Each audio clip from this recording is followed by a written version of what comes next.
So this morning I woken up by a friend over the phone saying, Mohit, for the love of God, do something apart from grammar on your channel. And to that I respond as, whoa, how's that for a wake-up call? So I hang up and my eyes rest on my laptop with a sitcom paused from last night. And I tell myself, well, what do you know? There's something we can work with, which is why today we are here discussing 10 phrases and expressions very frequently and commonly spoken on the television, which you can use to spruce up your language. So let's just go ahead and begin with the first one.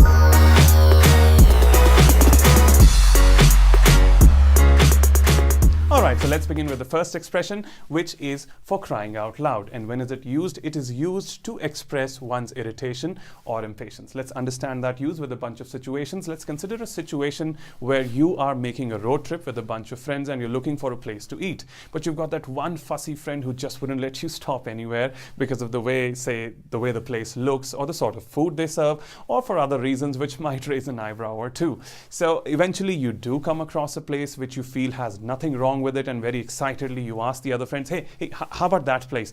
And once again you've got that friend going, I don't know. And then out of exasperation, how do you respond to that? You respond to that saying, oh, for crying out loud, must you be so difficult?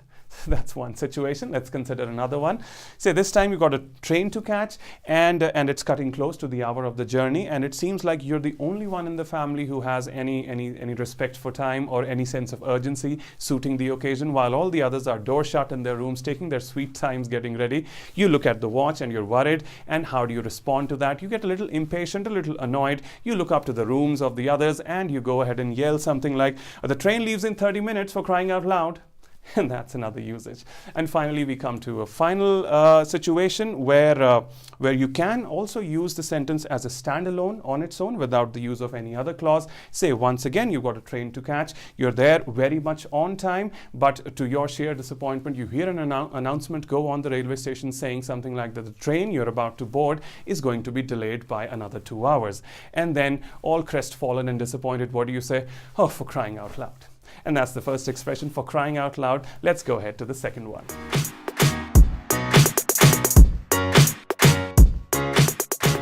Alright, so moving on to the second expression, which is for the love of God. So let's just get down to the meaning. Yes, I got a little ahead of myself over there. I read the sentences before the meaning. So let's see the use of for the love of God. So just like the previous expression, this too is used to express annoyance, irritation, with one additional feature, which is expressing urgent requests. Let's go ahead to the first situation. Say you're up there in your room trying to study, but you've got a sibling who's got the television at a very high volume, almost full blast, and which is making things very difficult for you. So you try to place a very polite request by telling them, could you turn down the TV, please? So yes, you do get a feeble yes, but no result really. So you try to be a little more firm this time and you say, could you turn down the television? I'm trying to study here, and still of no avail. So this time you really lose it. You go down there. What do you tell them? Oh, for the love of God, turn down the TV already. So that's the first expression, the first situation rather. Let's move on to another one. So this time you've got your significant other or a lover who reads through some text messages which were really very innocent, but they got them a little paranoid. So the questioning begins here, such as, oh, she's texting you now. So how long has this been going on? Should I be worried about something here? So, and you try to tell them that no, nothing's really going on. You're just getting a little paranoid and that everything is all right. But there's just no escaping that. And you get badgered with a ton of questions. And at the end of it, you also lose it. And what do you say? You tell them, oh, for the love of God, would you just let it go? And that's situation number 2. We finally come to a more solemn or a more critical situation. Perhaps somebody's been in a road accident and they're in critical need of some medical attention. So a kind stranger does stop by, and the one who's been in the accident, he or she tells them, for the love of God, get me an ambulance. So there you have it. The second expression covered with all its uses. You've got for the love of God. And now I know you're sitting out there saying that, Mohit, for the love of God, just move on to the next expression. Well, you got it. Let's go.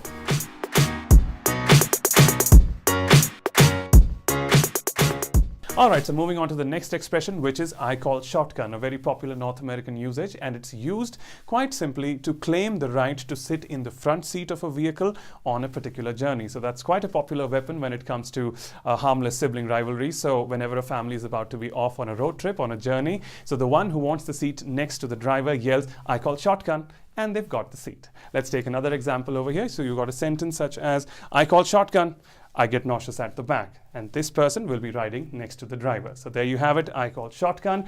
Moving on to the next expression right away. I call shotgun. Just kidding, there's no road trip here. Let's go.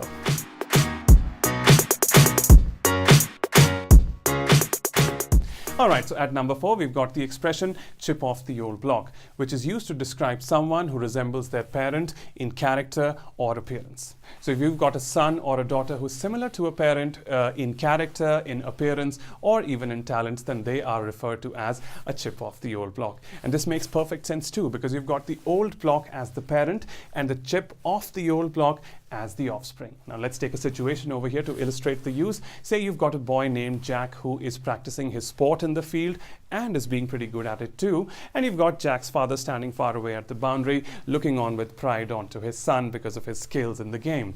And as it so happens, at that very moment, a friend of Jack's father approaches him and says, you know, Jack's doing pretty well. And as it turns out, back in the day, Jack's father too was very good at the same game.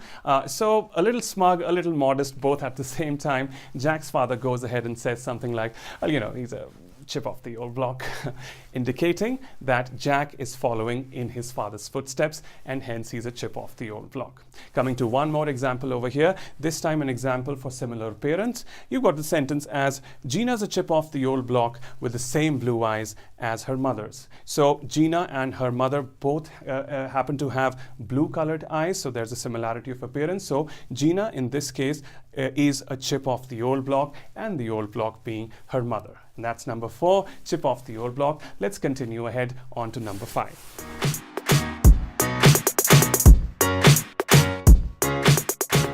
All right, so on to expression number 5, we've got I'm not buying it. Now let's not get literal over here and think there's an actual transaction going on, which is not the case. In fact, the meaning of the expression is I don't believe you. Now let's take a situation over here. So you've got a cop who's been there in the interrogation room trying to elicit the truth out of the suspect, but he feels that he's been unsuccessful at it. So when he steps out, there's another cop who asks him, so what do you think? Did he do it? And you've got the first cop replying, well, he says he didn't do it, but I'm not buying it, which means I don't believe him. Let's take one more example over here. Say you've got 2 school friends who, instead of being at school, actually sneaked off to the movies. So when they get home late in the evening, one friend calls the other and asks, so did your mother actually believe you when you said you were at school? And you've got the other friend replying with a smug sense of satisfaction all over his face saying, oh yeah, she totally bought it, which is to say that she totally believed him. Sneaky little devils over there. So this brings us to the end of expression number 5, which is I'm not buying it. Let's go ahead to expression number 6.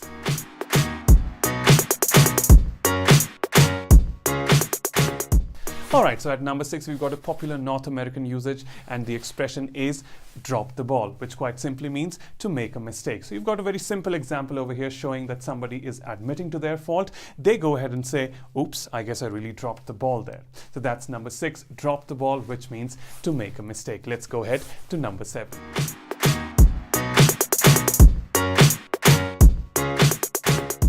All right, so on to expression number 7, we've got take a rain check.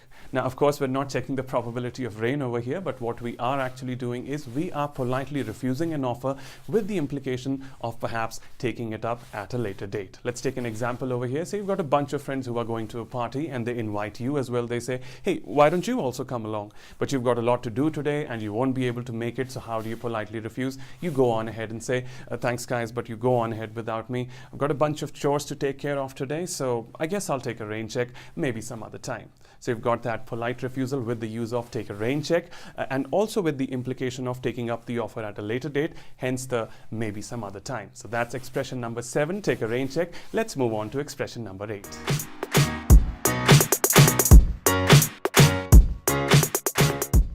All right, so on to expression number 8. We've got another very popular North American usage, which is Sophie's Choice. And the meaning of the expression is an extremely difficult or no choice at all. This expression is derived from a 1979 novel wherein a Polish woman in a Nazi concentration camp is forced to decide which of her two children will live and which will die. So you can imagine the brutality and redundancy of that situation, hence no choice at all. This is an alternative usage to the original Hobson's choice, which is based on Thomas Hobson, who was a 16th century English mail carrier. He also used to rent horses. So whoever went to Thomas Hobson to rent a horse was actually not allowed any choice at all, but only the horse nearest the stable door. So you can imagine the absence of choices there as well. And now on to an example to illustrate Sophie's choice. So you can imagine a hospital where an intense situation is going on. You've got the doctor telling the patient that I'm afraid that either you'll have to undergo a very risky procedure or that leg will have to come off. Yikes. And to that, the hapless patient responds, whoa, that's like Sophie's choice. So there you have it, expression number 8, Sophie's choice. On to expression number 9.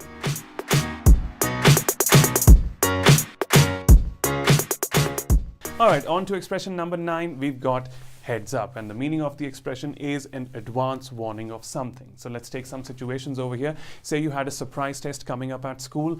You weren't aware of it, rather nobody was, but somehow a friend of yours did have a clue about it and they did warn you much in advance. So what do you tell them at the end of the test? You tell them, I'm so glad you gave me a heads up on that test. That's the first example. Going on to the second one. Say you're driving down the street with a friend and you've got a very ugly pothole coming up which you are not aware of, but your friend is. They do warn you well in time. They tell you you got a very nasty pothole coming up, and because of this warning you do end up escaping that pothole. So how do you thank that friend? You tell them, thanks for the heads up, I was going to drive into that.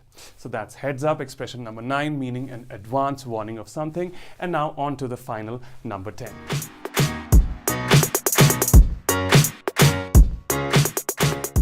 All right, so on to the 10th and the final one. We've got jump the gun, and the meaning of the expression is to act before the proper or appropriate time. Let's take some situations over here. Say you've got a very upright judge who goes ahead and says, I don't want to jump the gun and state the verdict before I've heard everything. The judge wants to make sure that he does not take a premature call, so hence he doesn't want to jump the gun. Let's take one more situation where you've got a friend who's very eager to marry someone they haven't been long enough with. So you go ahead and counsel that friend. What do you say? You tell them, don't jump the gun, you've only just met. Which is to say that don't rush into things and which might lead to a regret later on. So you tell them, don't jump the gun, you've only just met. And that's the end of all the expressions and phrases that we had in this presentation. I really hope you found this worth your time. If you have, please go ahead, like, share and subscribe. I'll be back with more useful stuff. Thank you so much for watching.